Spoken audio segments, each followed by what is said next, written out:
de nombreux navires et aéronefs ont disparu sans laisser de traces ici, la grande majorité après 1945. Au cours des 26 dernières années, plus d'1 millier de personnes y ont également péri.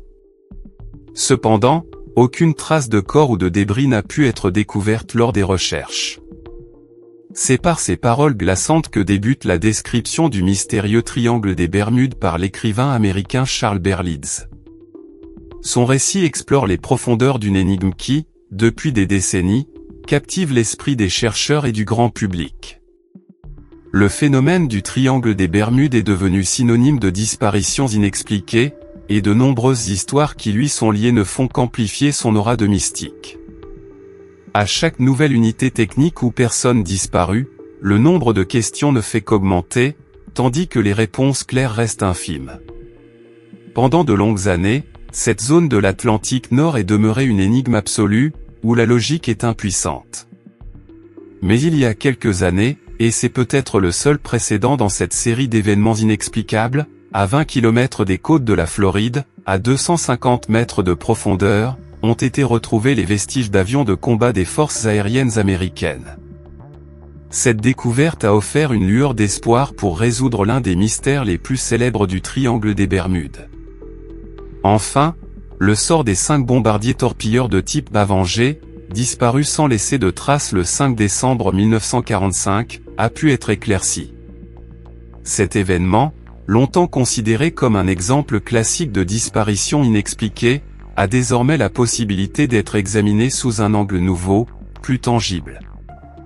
Cependant, même la découverte des débris n'a pas résolu toutes les questions, mais en a plutôt engendré de nouvelles. Ce jour-là, les conditions météorologiques étaient tout simplement splendides, et c'était une journée ordinaire pour l'armée de l'air américaine basée en Floride. Le ciel clair et la mer calme ne laissaient présager rien d'inhabituel. À cette époque, de nombreux pilotes ayant acquis une solide expérience de combat pendant la Seconde Guerre mondiale y étaient en service, ce qui rendait les incidents aériens extrêmement rares. Le lieutenant Charles Taylor était un commandant expérimenté, ayant accumulé plus de 2500 heures de vol. On pouvait compter sur les autres membres de son 19e escadron, dont beaucoup étaient plus âgés que Taylor en grade et possédaient une expérience non moins considérable. L'escadrille représentait une équipe de professionnels bien coordonnés, prête à exécuter n'importe quelle mission. Rien n'indiquait la tragédie imminente. Les Avenger étaient équipés à la pointe de la technologie de l'époque, incarnant le summum de l'ingénierie aéronautique.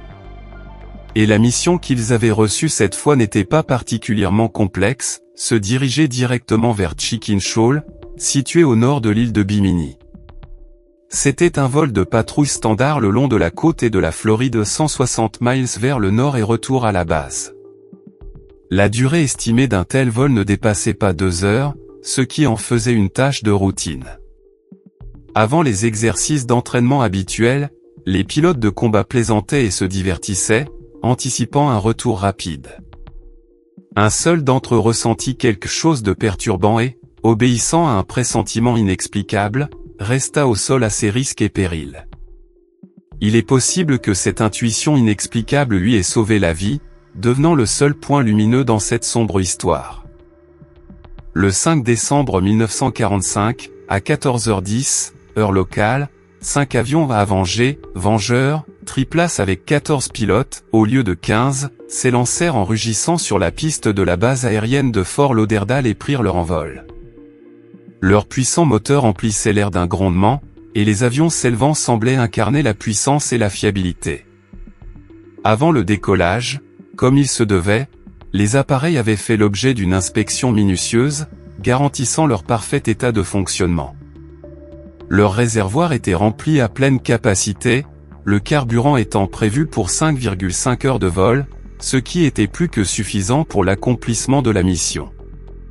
Tous les instruments et tout l'équipement de navigation étaient en parfait état de marche, confirmant leur entière préparation pour le vol.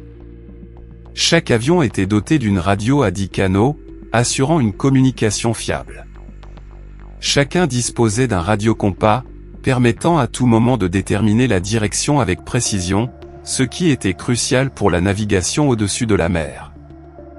À bord des Avenger se trouvaient des équipements de survie des canots et radeaux pneumatiques, qui se gonflaient automatiquement au contact de l'eau, augmentant les chances de survie en cas d'amérissage forcé. De plus, chaque pilote portait un gilet de sauvetage, ajoutant une couche de sécurité supplémentaire. Les équipages étaient entièrement préparés à toute situation imprévue, mais ce qui arriva ensuite dépassa tous les scénarios imaginables. À 15h15, le commandant d'escadrille, le lieutenant Charles Taylor, établit le premier contact radio avec le centre de contrôle. Selon les calculs, c'est à ce moment précis qu'il aurait dû demander l'autorisation d'atterrir, signalant la fin réussie du vol d'entraînement. Mais au lieu de la question habituelle, les opérateurs reçurent un message alarmant qui fit accélérer leur rythme cardiaque. « Nous sommes en situation d'urgence. Nous avons probablement perdu notre cap, nous ne voyons pas la Terre. » En réponse à ces mots, le centre de contrôle ordonna « Communiquez votre position, exigeant des informations immédiates et précises. » « Impossible de la déterminer, » répondit le lieutenant, et sa voix laissait déjà transparaître une panique grandissante. « Nous ne savons pas où nous sommes. Il semble que nous nous soyons perdus. » Les employés du centre de contrôle étaient tout simplement stupéfaits. Le microphone transmettait la voix non pas d'un pilote expérimenté, ayant des milliers d'heures de vol à son actif, mais d'un novice désorienté, n'ayant aucune idée de la navigation maritime. Pouvait-on croire à tout cela? Pourtant, le vol se déroulait dans d'excellentes conditions, sans aucun signe de tempête ou de problème technique. La situation semblait absurde et totalement inexplicable. Alors, du sol, un ordre fut donné, « Dirigez-vous droit vers l'ouest. » Cette instruction semblait la plus logique et la plus sûre. Les avions ne pouvaient en aucun cas manquer la longue côte de Floride, le littoral devait servir de repère fiable. Mais, après cela, la communication radio fut interrompue pendant une longue période, plongeant le centre de contrôle dans une attente anxieuse. Lorsque Taylor reprit contact, sa voix trahissait une peur authentique qui transperçait les ondes. « Nous ne savons pas où est l'Ouest. Tout semble différent maintenant, complètement autre. Très étrange. Nous avons totalement perdu notre orientation. Même l'océan ne ressemble pas à d'habitude. » Ces mots stupéfièrent les opérateurs et provoquèrent une profonde consternation. Au centre de contrôle, tout s'était plongé dans une confusion totale. En effet, même si une forte tempête magnétique avait mis hors service tous les radiocompas des avions, les pilotes auraient quand même pu facilement retrouver le chemin de la base. Il suffisait de maintenir le cap directement vers le soleil couchant, qui s'inclinait déjà vers l'horizon, servant de repère infaillible. Mais il ressortait clairement des conversations entre les pilotes qu'ils avaient perdu le soleil. Cela semblait absolument incroyable et tout à fait impossible. Après 16 heures, le lieutenant Taylor, visiblement totalement démoralisé par la nature mystérieuse des événements et le chaos croissant, transféra ses responsabilités de commandement à l'un des pilotes, tentant de maintenir un semblant de contrôle. Une demi-heure plus tard, le nouveau commandant établit la communication, et sa voix était tout aussi confuse et incertaine. À 16h45, un rapport étrange parvint de l'escadrille, « Nous ne pouvons toujours pas déterminer précisément où nous sommes. Apparemment, à 225 miles au nord-est de la base. Nous sommes probablement au-dessus du golfe du Mexique. » Et après ces mots, un silence perçant s'installa. Le contrôleur au sol, Don Poole, pensa que les pilotes étaient soit déroutés, soit devenus fous. L'endroit qu'ils indiquaient se trouvait du côté opposé de l'horizon par rapport à leur position supposée. À 17 heures, il devint évident que les pilotes étaient au bord de la crise de nerfs, leurs voix empreintes de désespoir.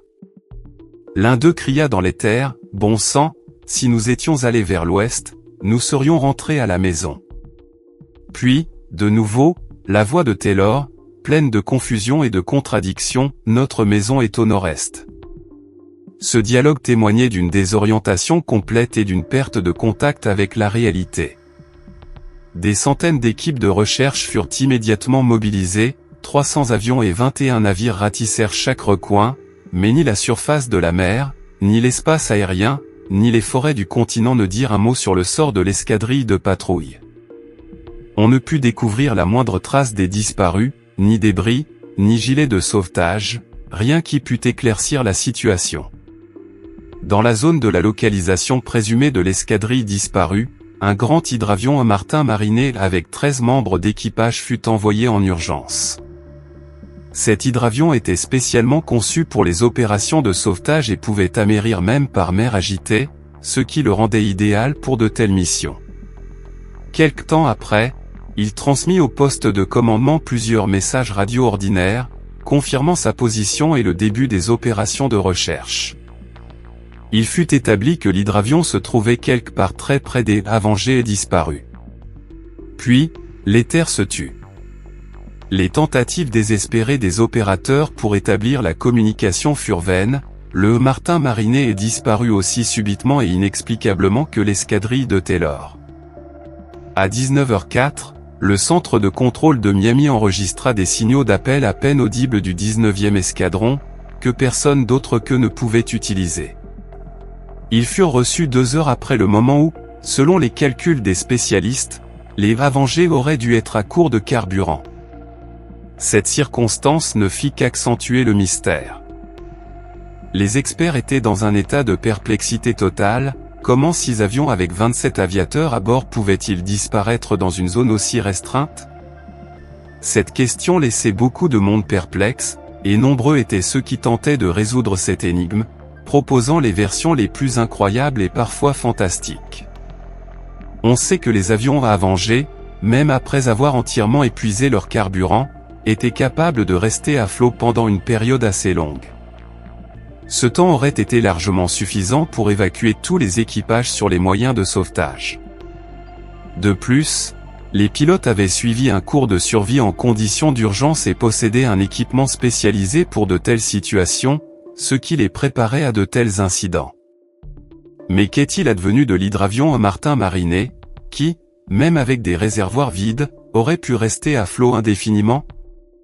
Les derniers mots du radio-opérateur de cet hydravion concernaient un vent fort à 180 mètres d'altitude, ce qui ne laissait présager rien de catastrophique.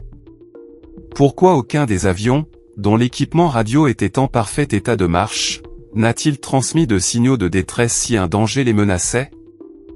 Aux États-Unis, une commission spéciale fut mise en place pour enquêter sur ce cas sans précédent, mais aucun de ses membres ne put avancer une version tant soit peu crédible.